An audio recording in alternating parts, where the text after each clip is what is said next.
बाजार नियामक सेबी ने ओला इलेक्ट्रिक मोबिलिटी लिमिटेड के खिलाफ अक्टूबर-दिसंबर 2024 के दौरान कथित इनसाइडर ट्रेडिंग के 2 मामलों में जांच शुरू की है। इसके अलावा कंपनी के रिलेटेड पार्टी लेन देन भी सेबी के जांच के दायरे में हैं। सर, एक और मामला इनसाइडर ट्रेडिंग का, क्या कैसे समझा जाए ओला इलेक्ट्रिक की सारी मुश्किलों को? क्या है ये पूरा मामला? ओला इलेक्ट्रिक में रिटेल इन्वेस्टर्स की हिस्सेदारी बड़ी है और इसलिए भी ओला इलेक्ट्रिक के में इनसाइडर ट्रेडिंग का मामला गंभीर बनता दिखाई दे रहा है। ओला इलेक्ट्रिक को लेकर तमाम तरीके के विवाद पिछले दिनों में रहे हैं, सब्सिडी को लेकर और बाकी चीज़ों को लेकर, पर ये इनसाइडर ट्रेडिंग का मामला गंभीर है। जो हम समझ पा रहे हैं उस हिसाब से सेबी ने 2 मामलों की जांच शुरू की है, जिनमें कंपनी ने कुछ ज़रूरी इंफॉर्मेशन अक्टूबर और दिसंबर 2024 में, यानी पिछले साल के आखिरी तिमाही में रिलेटेड पार्टी ट्रांजैक्शन से रिलेटेड कुछ इंफॉर्मेशन और सूचनाएं लोगों को जारी की हैं, जो कि इनसाइडर ट्रेडिंग के नए नियमों के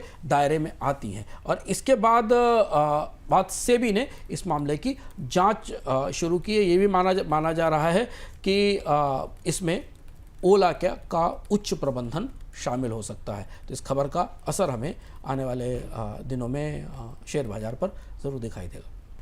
पाकिस्तान की तरफ से भारतीय एयरलाइंस के लिए एयर स्पेस बंद किए जाने के बाद भारतीय एयरलाइंस ने सरकार को बताया है कि पाकिस्तान के इस कदम से उन्हें कितना नुकसान होगा। हाल ही में सरकार ने एयरलाइंस के साथ बैठक की है, जिसमें एयरलाइंस की तरफ से सरकार को नुकसान की जानकारी दी गई है। एयर इंडिया ने कहा है कि उसे सालाना $60 करोड़ का नुकसान होगा। तो सर, क्या क्या बदलना पड़ा? पहले तो ये एयर स्पेस से जो नुकसान हुआ वो नुकसान इसलिए हुआ क्योंकि कंपनियों को कुछ बदलाव करने पड़े होंगे अपने कामकाज के तरीकों में।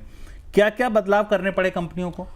एयर स्पेस पर प्रतिबंध के बाद हमने बोनस पॉइंट में आपको बताया था कि सबसे ज़्यादा फ्रेजाइल इस तनाव की दृष्टि से भारत की एविएशन कंपनियां हैं। विमानन कंपनियां दुनिया में सबसे कमज़ोर बैलेंस शीट वाली होती। जरा भी कोई घटनाक्रम दुनिया में बदलता है तो विमानन कंपनियों को नुकसान होता है। अब जो बदलाव हुआ है पाकिस्तान का एयर स्पेस बंद होने के बाद, हम आपको बताते हैं कि क्या क्या हुआ है, क्योंकि अगर आप विदेश यात्रा करते हैं या नहीं करते हैं तो भी आपकी जानकारी की जरूरी है। यूरोप और अमेरिका के लिए अब ओमान और ईरान के रास्ते उड़ान भरी जा रही है, यानी जो पश्चिम की तरफ भारत से जाने वाली उड़ानें हैं वो यूरोप और अमेरिका को जाने वाली ओमान और ईरान के रास्ते जा रही हैं। दिल्ली लंदन मुंबई और दिल्ली से लंदन और मुंबई न्यूयॉर्क जैसे मार्गों में 1 से 1.5 घंटे का टाइम एक्स्ट्रा लग रहा है भारतीय विमान सेवाओं को।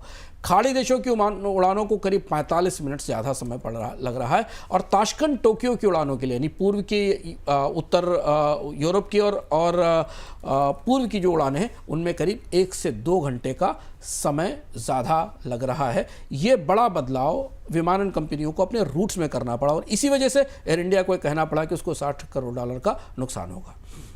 सर, दूसरा बड़ा सवाल, बोझ कंपनियों पर और कितना कितना पड़ेगा? अगर चलिए एयर इंडिया ने तो $60 करोड़ मांग लिए, बाकी कंपनियों पर कितना बोझ पड़ेगा इसका? 2 बड़ी एयरलाइंस है भारत से, जिसमें एयर इंडिया को ज़्यादा नुकसान इसलिए हो रहा है क्योंकि एयर इंडिया भारत की इकलौती फुल सर्विस एयरलाइंस है जो पूरी दुनिया के सारे नेटवर्क के साथ जुड़ती है। इंडिगो सीमित तौर पर अंतर्राष्ट्रीय मार्गों पर संचालित होती है, तो इसलिए इंडिगो को नुकसान हो रहा है।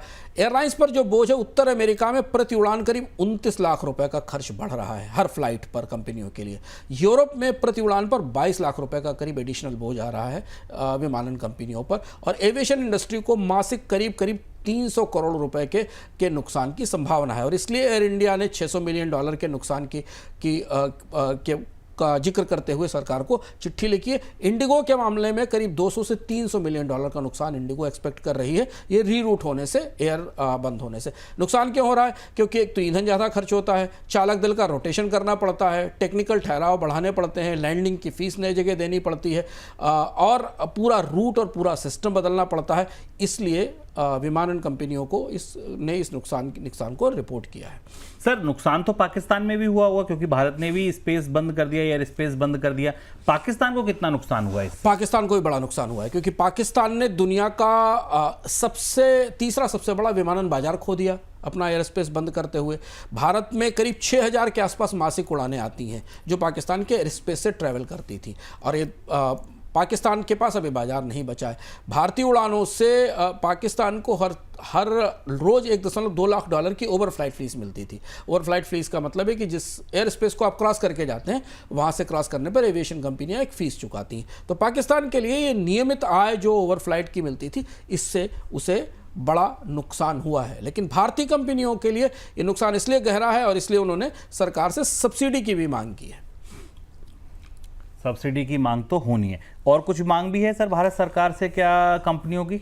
एयर इंडिया ने कहा है कि एक तो सब्सिडी दी जाए, क्योंकि इस तनाव के कारण उनका कारोबार प्रभावित हो रहा। और आप ये ध्यान रखें कि एयर इंडिया सबसे ज़्यादा प्रभावित होने वाली कंपनी है, क्योंकि एयर इंडिया के पास उस एरिया में उड़ाने ज़्यादा हैं। ये तो थोड़ी राहत इस समय विमानन कंपनियों के लिए, इसके लिए ATF के प्राइस कम होने के कारण है, क्योंकि कच्चे तेल की कीमतें $60 $61 के आसपास हैं। अगर एक ATF भी महंगा हुआ होता तो शायद विमानन कंपनियों को पर संकट के खतरे की घंटी बजने लगती।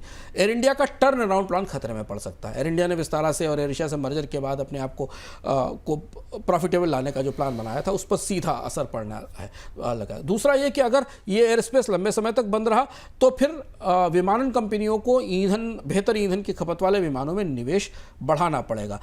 ये भी कहा जा रहा है विमानन कंपनियों की तरफ से कि चीन और मध्य एशिया के साथ ओवरफ्लाइट की अनुमति बढ़ाई जाए, क्योंकि लिमिटेड चैनल है चीन और सेंट्रल एशिया से जहां से भारतीय उड़ानें जाती हैं।